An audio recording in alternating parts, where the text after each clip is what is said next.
Hell hath no fury like a celebrity scorned, and these bad-tempered stars have spent their entire lives proving it.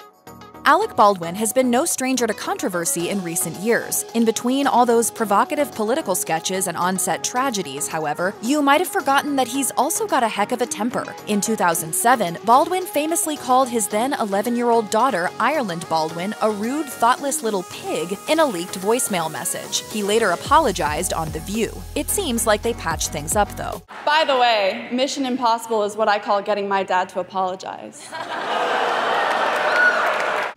Ireland later came to her father's defense when he was suspended from MSNBC for hurling a homophobic slur at a photographer. She wrote on Twitter, "For someone who has battled with anger management issues, my dad has grown tremendously. Sometimes we let our tempers get the best of us. Tempers are like wildfires. Something or someone can easily fuel the fire. If you mess with a Baldwin, consider yourself burned."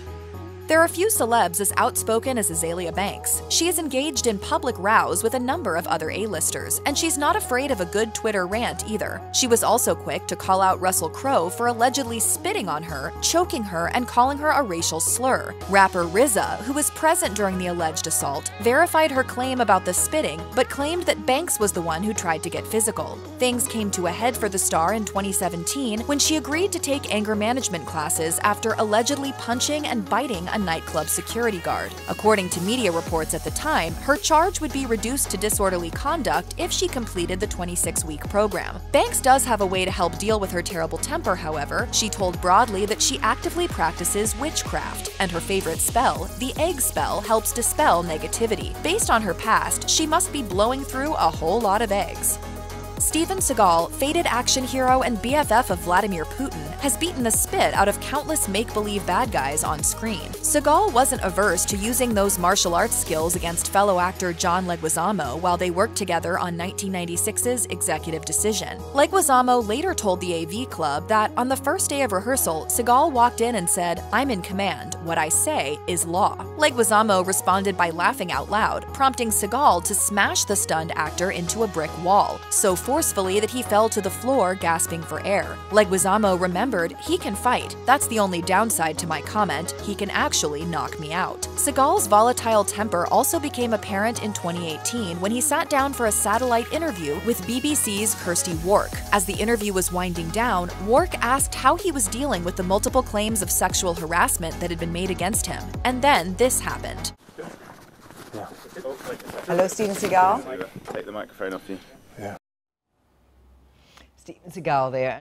Maybe it's only right that Jack Nicholson once starred in a movie called Anger Management, considering he's got quite the temper himself. He once told The Sun that, as a young man, he blew up at a customer while working as a short-order cook in his native New Jersey. He recalled that after receiving a complaint, "I lost my temper, hit the pancake, and said, 'Make your own damn pancakes.'" The passage of time apparently failed to mellow Nicholson. In 1994, the 56-year-old actor was driving in Los Angeles when another car cut him off. When their vehicles stopped at a red light, Nicholson got out, pulled a golf club from the trunk, and bashed in the roof and windshield of the motorist's Mercedes. Nicholson was charged with misdemeanor vandalism and assault. The other driver sued, and the case was settled out of court, reportedly costing Nicholson a hefty $500,000. In a later interview with Golf Digest, he confessed, "I was out of my mind. I was on my way to the course, and in the midst of this madness, I somehow knew what I was doing because I reached into my trunk and specifically selected a club I never use on the course, my 2-iron.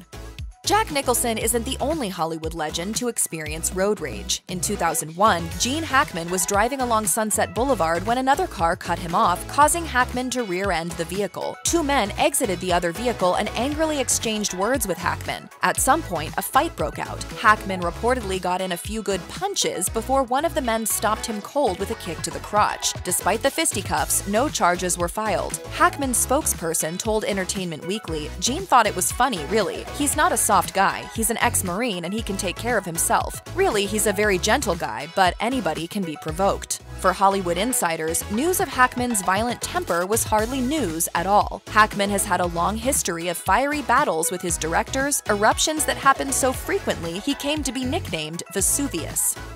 Bill O'Reilly was Fox News' most prominent on-air personality right up until 2017, when he was shown the door after a spate of sexual harassment allegations. Another less than charming aspect of O'Reilly's personality is his explosive temper, hilariously captured on video while he attempted to shoot a show-ending farewell on Inside Edition back in the 1990s. Reading from the teleprompter, O'Reilly's inability to grasp how a video from Sting could play us out of the show led him to erupt in fury.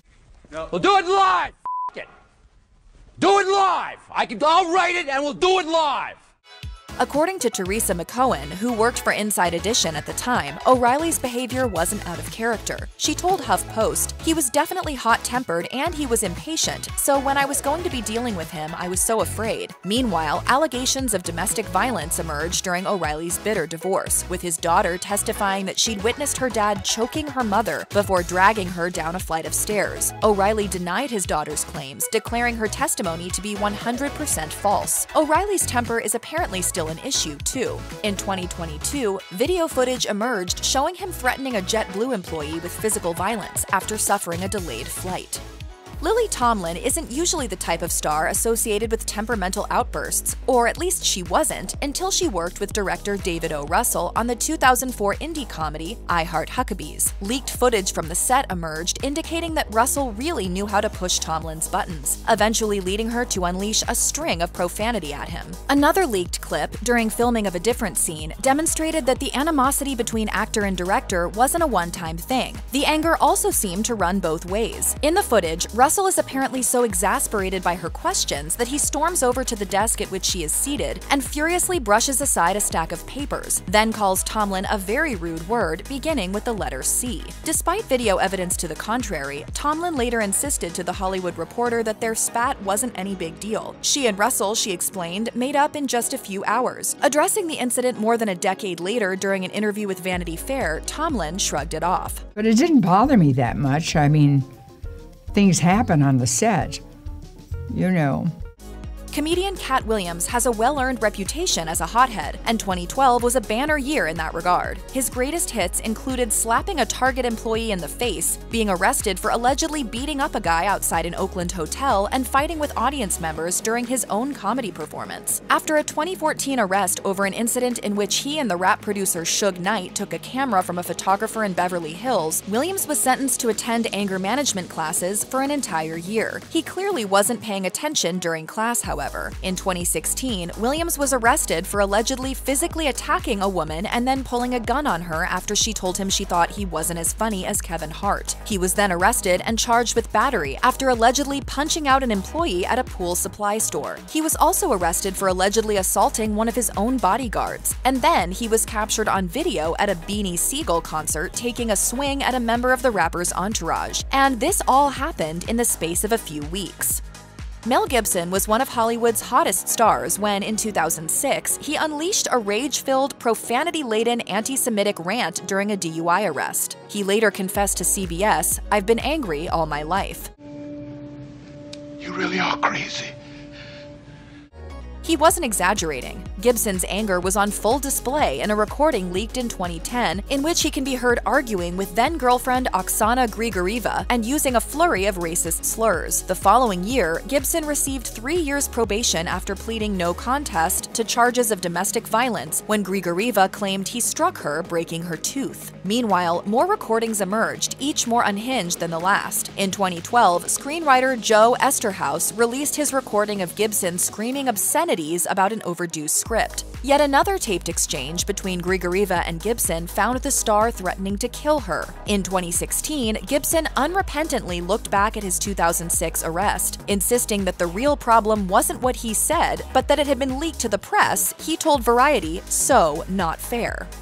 You might think that having a hair-trigger temper comes as something of a benefit when you're an MMA fighter. That's certainly been the case for Irish UFC champion Conor McGregor, the first man in the sport's history to hold simultaneous titles in 2 distinct weight classes. His nickname, Notorious, is apt, not just for his skill in the octagon, but also for his propensity kicking off when he's not on the job. McGregor has lost his cool in public on multiple occasions, ranging from attacking a referee after a victory to punching out a guy in a Dublin pub for declining his his offer of a shot of his Proper 12 whiskey. McGregor subsequently commemorated the latter incident by buying the pub. McGregor's most infamous incident, however, took place in 2018 at a UFC media event held at Brooklyn's Barclays Center. Having just been stripped of his title, the ticked-off fighter made an uninvited and unexpected appearance. McGregor spotted a bus containing several fighters and proceeded to viciously attack the vehicle by using a metal barricade as a weapon. 3 fighters sustained injuries. McGregor was arrested and charged with an array of offenses, including criminal mischief and assault. Although he avoided jail time, he was sentenced to 5 days of community service, in addition to attending anger management classes.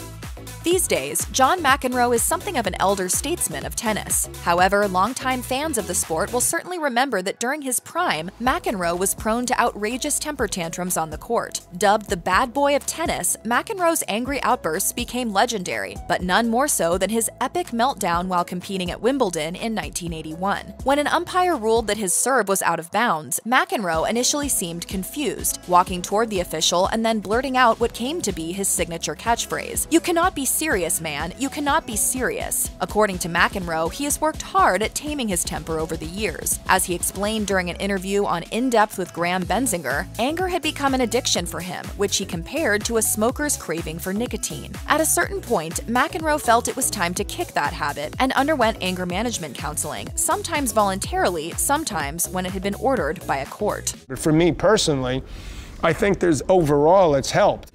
Those efforts appear to have paid off. In 2022, he told the Los Angeles Times, "I feel like I'm in a pretty good place now."